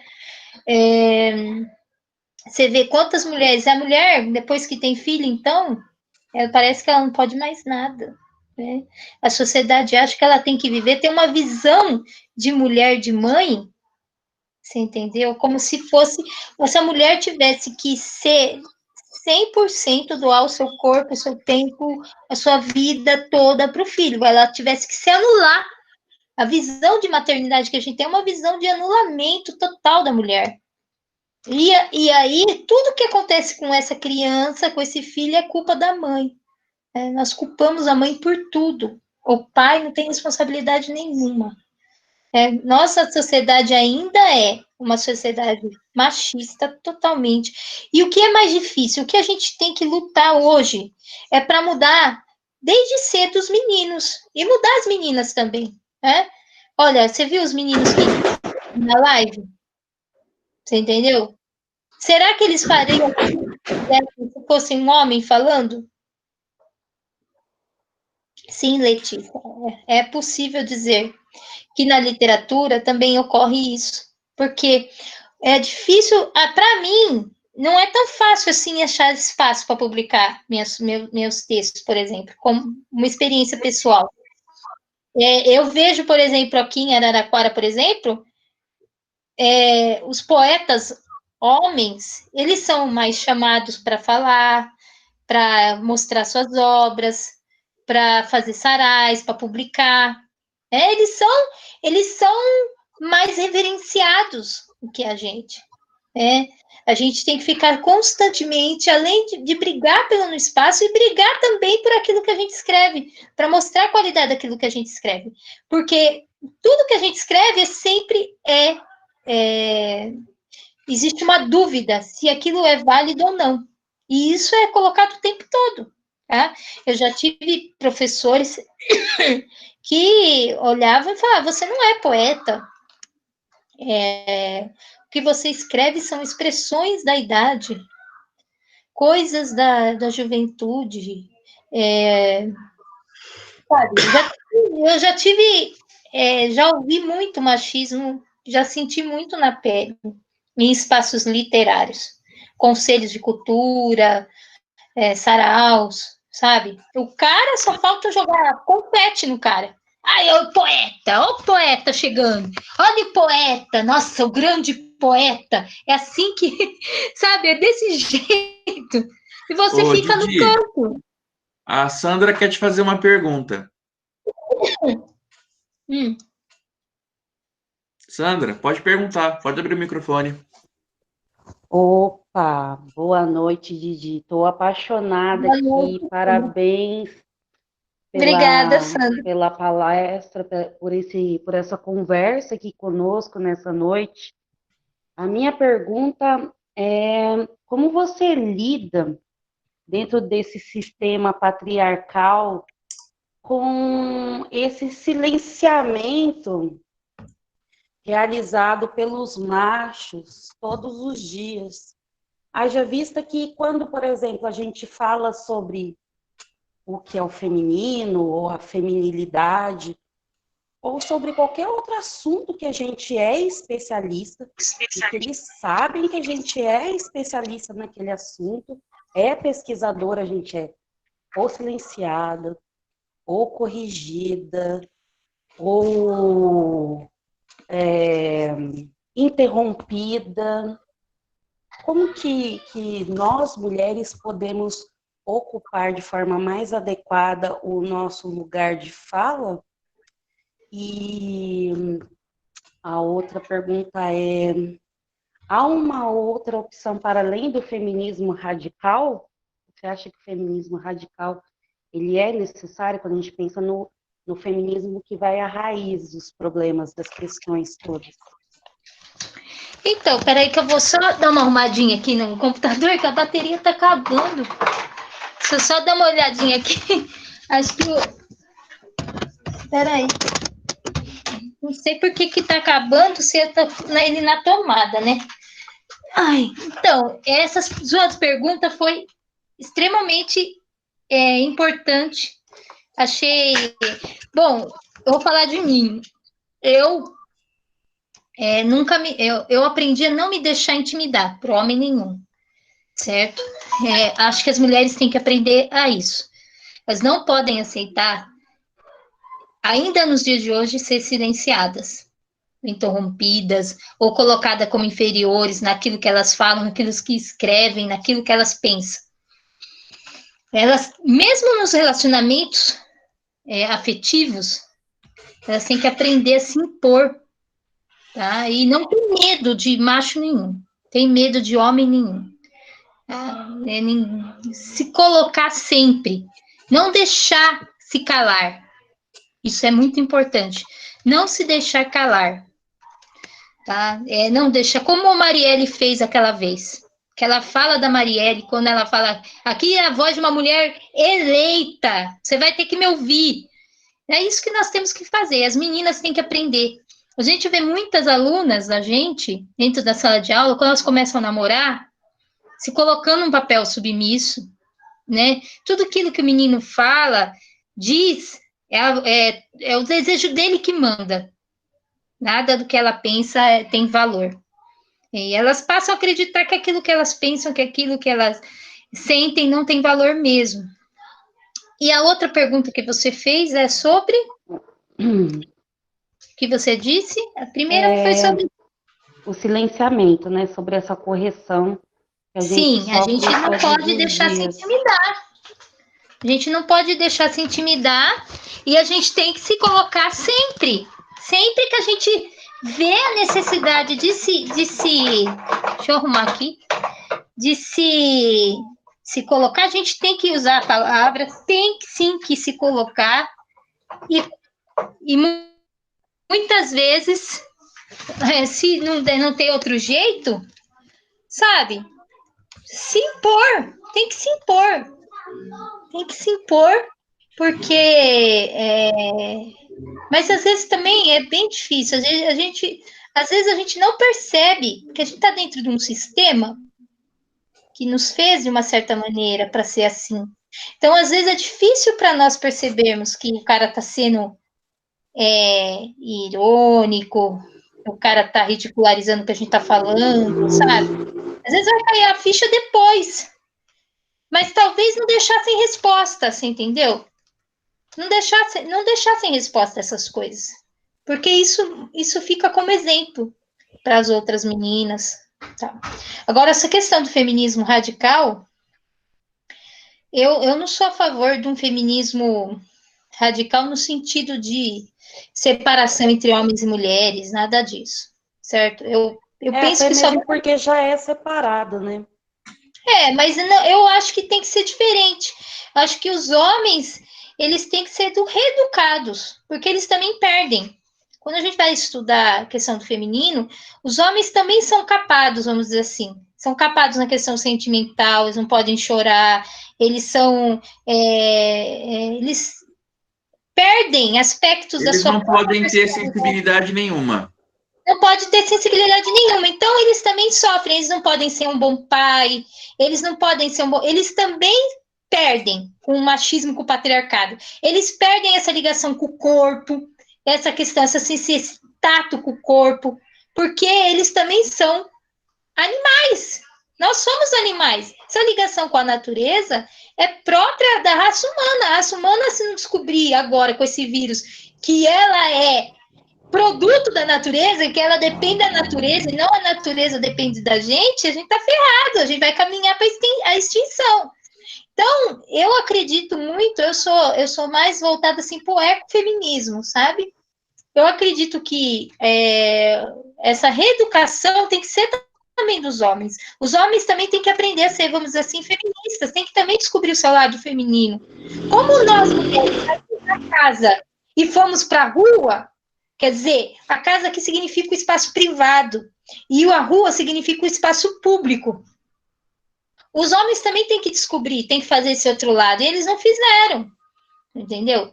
Eles têm que retornar para casa, também têm que descobrir esse lado deles. Uma criança, um menino pequeno, ele é super ligado à mãe, ele é super afetivo, doce.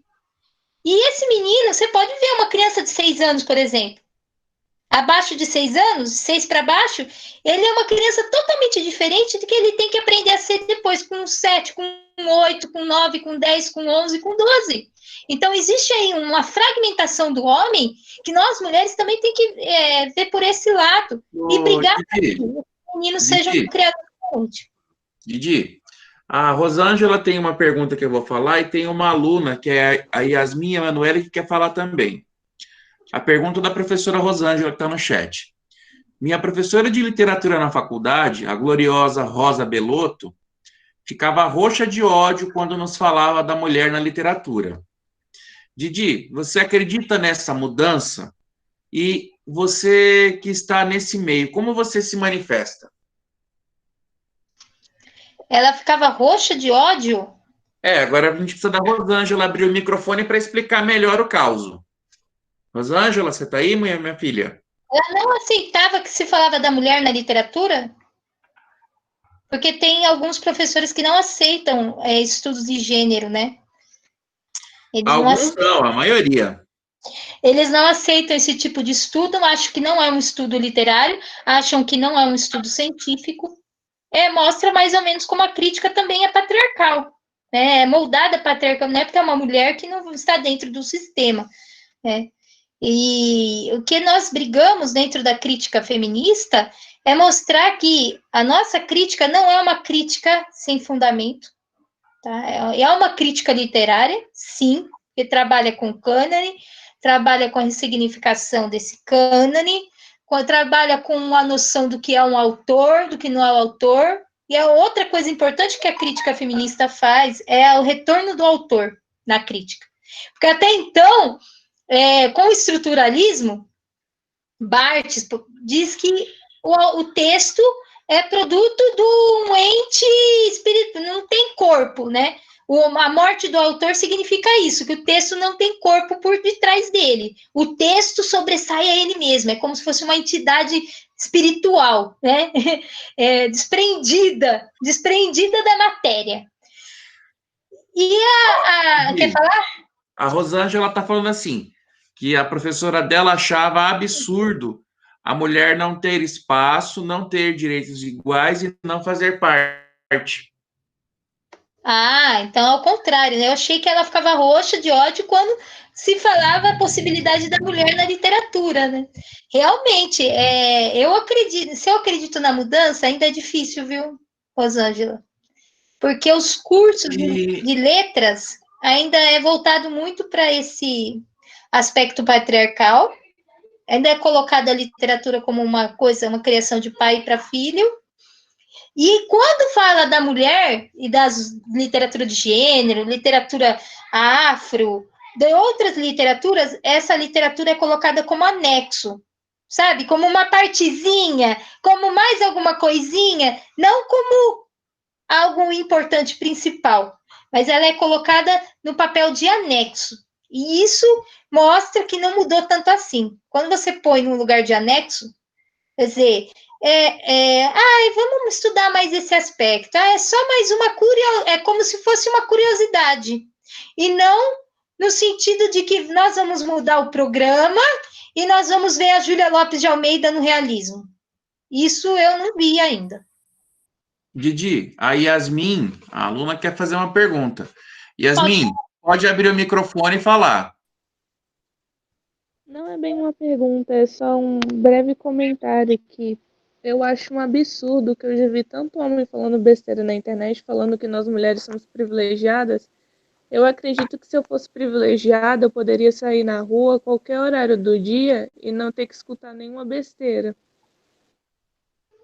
Essa visão Esse é de o meu privilégio privilégio. que as pessoas entendem que é uma visão totalmente equivocada, né?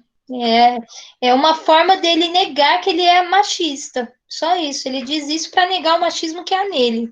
Ele diz que você é privilegiado, o problema está em você, entendeu? Não está nele.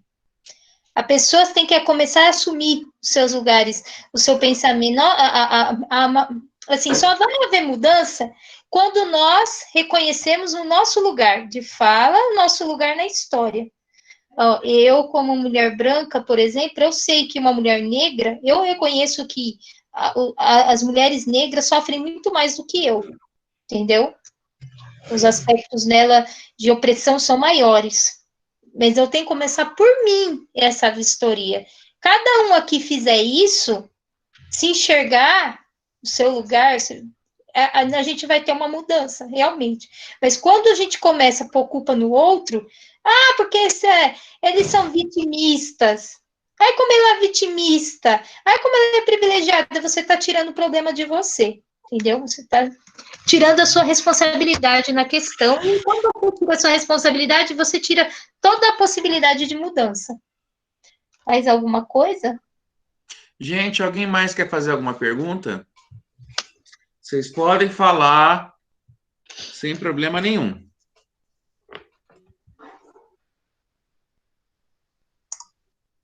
Mais algum? Deixa eu ver aqui, tinha mais alguma? Não, no chat não tinha mais nenhuma. Tá, é que ela falou, né, depois dessa que tá escrita aqui. Meninas, falem. Usem o seu lugar de fala. Vocês que estão presentes, usem o seu lugar de fala. Os meninos também. Como os meninos enxergam? Agora eu faço a pergunta, devolvo. Como os meninos enxergaram a palestra, viram, qual que eles pensaram, se isso serviu para refletir, para mudar alguma coisa?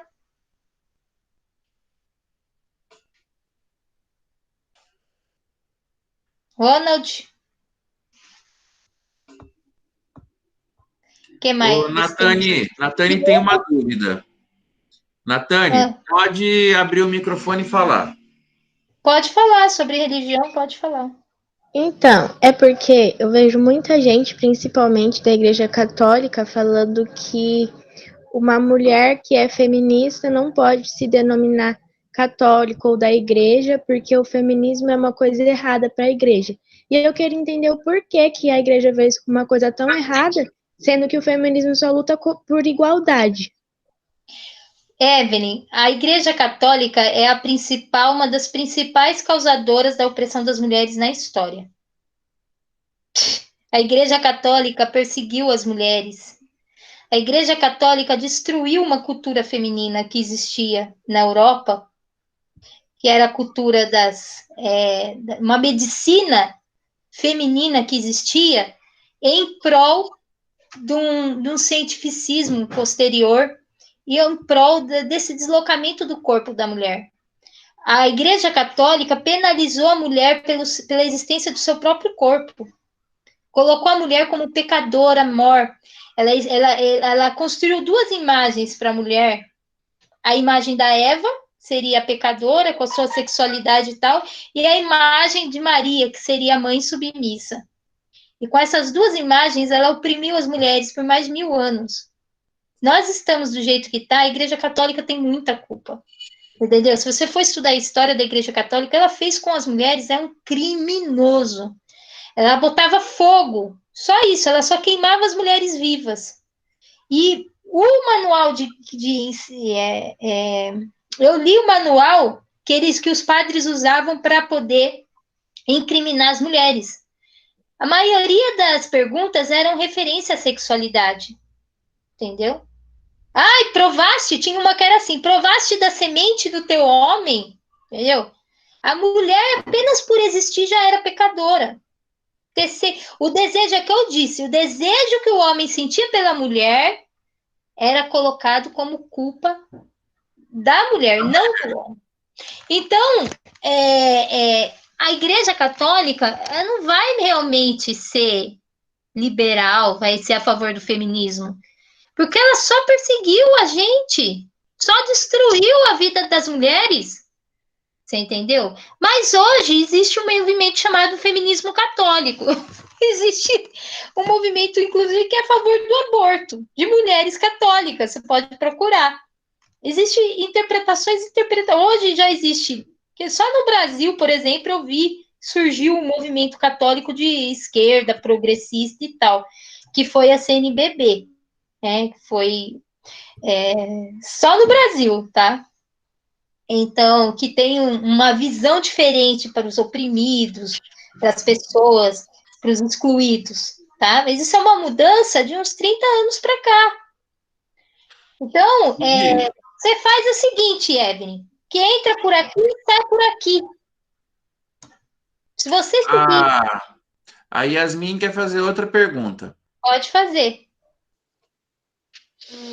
Eu já li vários relatos de algumas meninas que reclamavam de umas regras da escola que proibiam elas de usarem determinadas roupas porque isso iria chamar a atenção dos meninos. E caso alguma coisa acontecesse com elas, a culpa seria delas por usar aquela roupa. Uma blusa de alcinha, por exemplo. E eu queria muito saber o que você pensa sobre isso. Então, mais uma vez, a questão do desejo ser culpa da mulher, né? Os meninos não são educados para aprender a respeitar as mulheres. E sim, eles são as mulheres que têm que educar o seu corpo para não estimular isso neles, né? Como se uma mulher que tivesse de burca não fosse estuprada, né? Ou uma mulher freira não fosse estuprada. A gente tem freira estuprada, tem velha estuprada, tem mulher de burca estuprada, então isso do corpo ela não, assim, não se encaixa, essa questão. Acontece que a escola em si, o que eu vejo, né? A escola, ela acaba repetindo essas regras da sociedade. Ela não é alheia à sociedade. Às vezes a escola acaba mais reproduzindo o que a sociedade pensa do que exatamente criar novas regras, ou pensar novas regras, ou colocar os alunos para refletir. Sobre essa questão da roupa, eu vejo que os alunos poderiam discutir isso. Se os alunos tivessem a liberdade, ou se posicionassem diante da direção, juntamente com o Grêmio, fizesse um debate, né?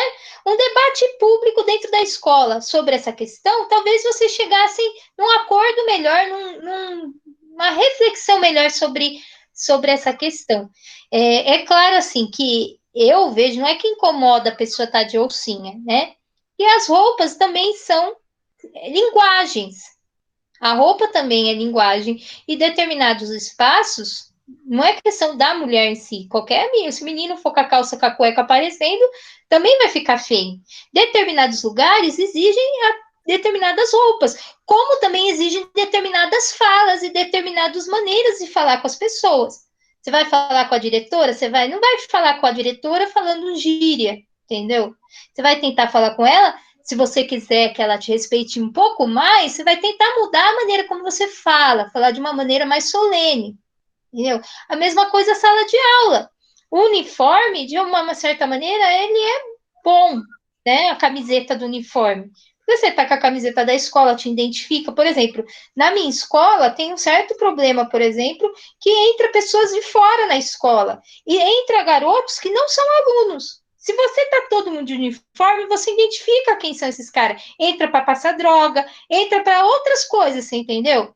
Então, o uniforme, nesse sentido, pode ser bom. Se você sai da escola e você está com uniforme, todo mundo vai identificar que você é estudante. E isso acaba sendo uma segurança para você, que você é daquela escola, se a outra se perde. Nesse sentido, a camiseta é algo positivo. Agora, a relação se vai usar calça curta, calça comprida, short, eu acho que, infelizmente, nós tratamos os alunos do ensino médio ainda como crianças. E isso faz com que eles não cresçam, e não cresçam também nas atividades que fazem. Né? Eu penso que nós poderíamos tratar os alunos, os adolescentes, principalmente do ensino médio, com um pouco mais de autonomia, como se eles fossem um pouco mais adultos e pudessem refletir sobre essas questões. Já achou que se vocês pudessem discutir isso entre vocês, seria ótimo. E aí vocês chegassem no acordo e falassem com a direção e com os professores. O que você acha, Evelyn? Yasmin? Yasmin, você pode responder. Eu acho que seria uma boa proposta. O problema é que nossa, eu repudio tratar adolescente da idade de vocês como se fosse um bebê. Sabe? Ai, não vai poder sair, não vai embora, sabe? Tinha que ter sabe? Isso desobriga vocês de crescerem também. Isso é chato, porque desobriga de cobrar responsabilidade de vocês. Ué, se você não pode nem sair sem autorização para ir embora com 17 anos e meio, imagine se você vai fazer, então, a tarefa que foi pedida, né? Então, essa visão que a escola tem dos meninos do ensino médio hoje é uma visão um pouquinho, sabe? Parece que são menininhos de primeiro a quinto ano, sabe? Não é assim. Mais alguma pergunta?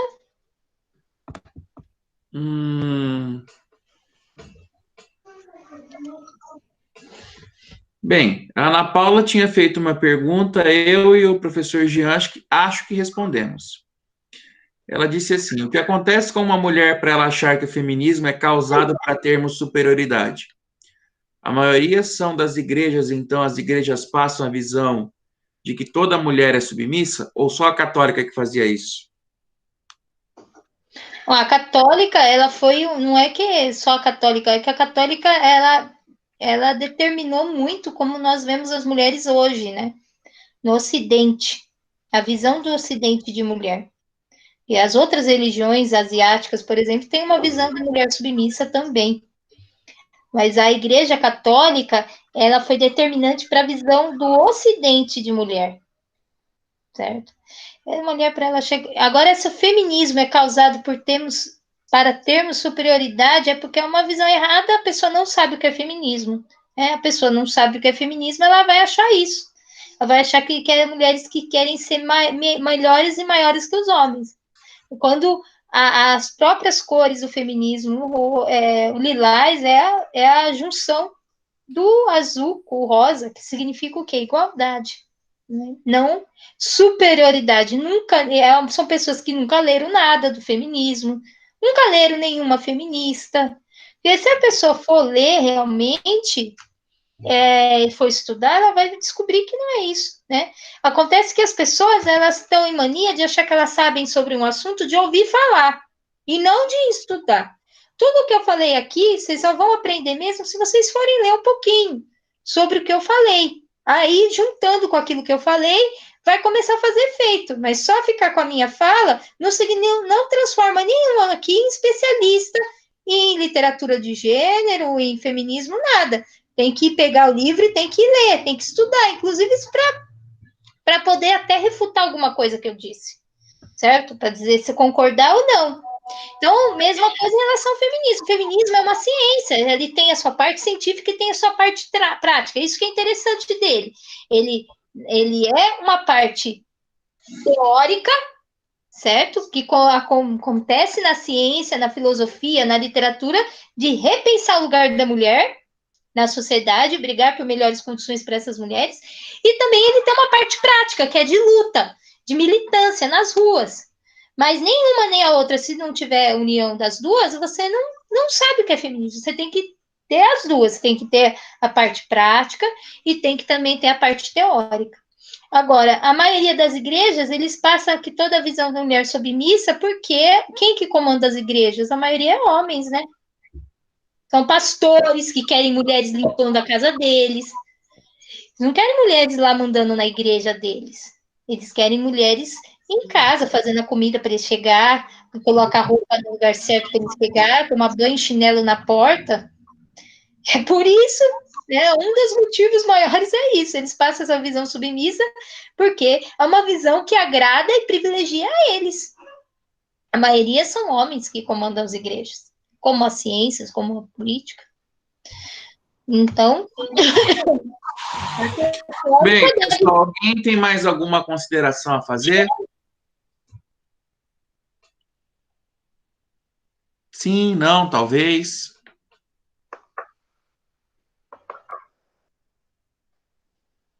Didi, acho que dá para a gente considerar, então, por encerrado. Eu queria Fran, posso falar? Pode, deve falar.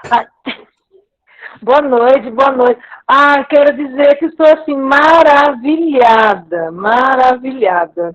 Quero agradecer, gostei muito. Ai, que delícia você lendo os poemas. Ai, assim, maravilhada, já esperando a próxima, dar os parabéns, te agradecer por esse momento para os nossos alunos e para nós também, parabéns. Muito obrigada, Rosângela. Obrigada mesmo. Então, eu queria dar por encerrada essa fala, né? E aí eu vou encerrar a gravação. Se alguém mais quiser fazer alguma pergunta, tá? Sinta-se à vontade.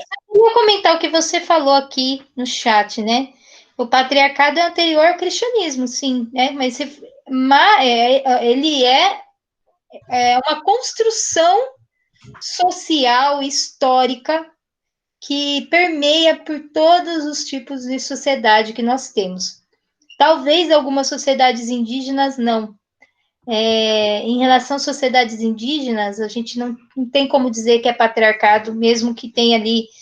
A gente pode falar. Uma divisão Como hoje, de porque papéis. tem essa visão de terra também. Porque o patriarcado não é só uma visão da mulher como posse da mulher, mas também como posse da terra. Como a terra como estéril, é onde a terra se transforma num objeto estéril, e o homem que fertiliza com a semente, coloca a semente na terra, e não a terra que frutifica e que dá. E os índios, por exemplo, os indígenas, eles têm uma visão de natureza muito diferente da nossa. A natureza não está para lhe servir. Como a sociedade patriarcal acha que a mulher também está para lhe servir. Não, na visão indígena, nós somos fruto do meio da natureza, nós somos parte da natureza, mas nós não somos superiores a ela. Tá? A natureza não está para me servir, eu estou junto com a natureza. E por ter essa visão diferenciada, é tanto que eles não têm esse sentido de posse com a terra, né? As mulheres, por exemplo, e não tem sentido de posse da mulher. Eles separam os trabalhos, mas não tem essa separação. Eles vivem mais próximo ao que a gente encontra como matriarcado, por exemplo, né? Talvez por isso a nossa sociedade tem ânsia por exterminá-los, por eles representar essa visão de mundo tão específica, tão, talvez, necessária, talvez seja a visão mais necessária que nós temos que resgatar. É essa visão de que nós somos filhos da natureza, que nós estamos imbricados com ela, que dependemos dela e que fazemos parte dela, e não de que somos superiores a ela. Tá? Enquanto nós pensarmos assim, vai surgir outras pandemias, vai ter outras catástrofes, porque essa catástrofe da pandemia, do vírus, é uma catástrofe ambiental. As pessoas não percebem, mas é uma catástrofe ambiental de nível mundial, pode nos levar à extinção. E, a mim, se não sobrar lugar para os índios, não vai sobrar lugar para mais ninguém. Porque se a visão de mundo deles desaparecer, desaparecerá também a nossa chance de resgatar esse laço tão importante, tão vital para a nossa sobrevivência na Terra. É isso. O Ronald disse que o islamismo é até mais duro com a mulher. Sim, ele realmente... É o fundamentalismo. Sim. Ele é mais duro porque ele não teve esse processo que nós tivemos na sociedade ocidental, que foi a Revolução Francesa, vamos dizer assim, e o romantismo. O islamismo, ele se para por fundamentos muito próximos ao que o catolicismo fez no início, na Idade Média, tá? e o que muitas igrejas evangélicas fazem hoje com as mulheres. Em fundamentos, eles se parecem bastante.